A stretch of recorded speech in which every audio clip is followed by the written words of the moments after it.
Christina, we were talking about this a little bit yesterday with some of our weather stories, but the water temperatures, I feel like, you were saying, are going to potentially be kind of an interesting factor here with hurricane season. Absolutely. They're actually reaching record levels for just how warm the water temperature is. I know around the Florida Keys that got up to as warm as 98 degrees. But however, that was a very shallow part of the water. And of course, water does heat up faster when it's in the shallow end. But regardless, it is very warm in the Gulf of Mexico now. So if a disturbance were to form there, it does have the potential to become strong. But the good news with Hurricane Dawn is that it's nowhere close to the Gulf of Mexico. In fact, it's not even going to be impacting land here as it continues to actually propagate away from any sort of coastal communities here. So right now we do have a Category 1 hurricane, again, not going to impact any sort of land and is expected to lose any of that strength that it has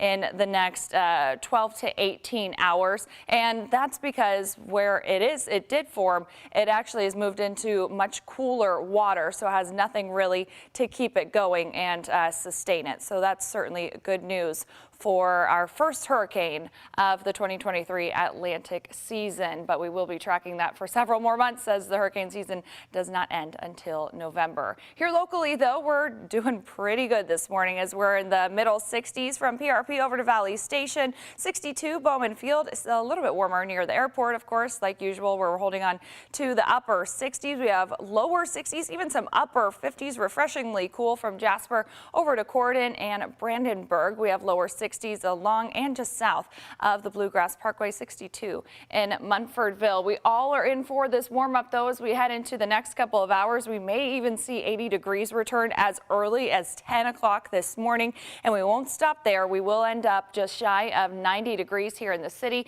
Probably some middle 80s around southern Indiana, lower 80s farther to the south that you live, but it'll just be right around average for this time of year, and we are going to be staying dry during the day. It's not until the evening, even just right after sunset, that I expect to get a couple of rumbles of thunder going, but not expecting any sort of severe weather. Nothing to worry about there. Just don't let it catch you off guard if you do start hearing some of those rumbles of thunder and seeing a bit of lightning off to the west of I-65. Primarily looks like where we might see that isolated storm set up shop around Paoli over to Jasper, again right around sunset tonight. No big deal there, and we do wake up dry. Temperatures are going to be a little bit warmer than what we're waking up to this morning in those lower 70s to kick off your Monday. Into the afternoon, we'll see those 90s return yet again, and an isolated shower is going to be possible. We've really been teasing this for several days now. The heat that we've been seeing off to our west is going to be spilling into our area, although we're not talking triple digits. This afternoon, we're just making it to 88 degrees. However, you can see on the 7-day temperature trend, well, we're going to be making it well into the 90s. I'd expect heat index to be up there close to the triple digits, if not surpassing that, as we head into the second half of our work week. And then those shower chances looking pretty few and far between. So just looking like the dog days of summer in the next couple of days.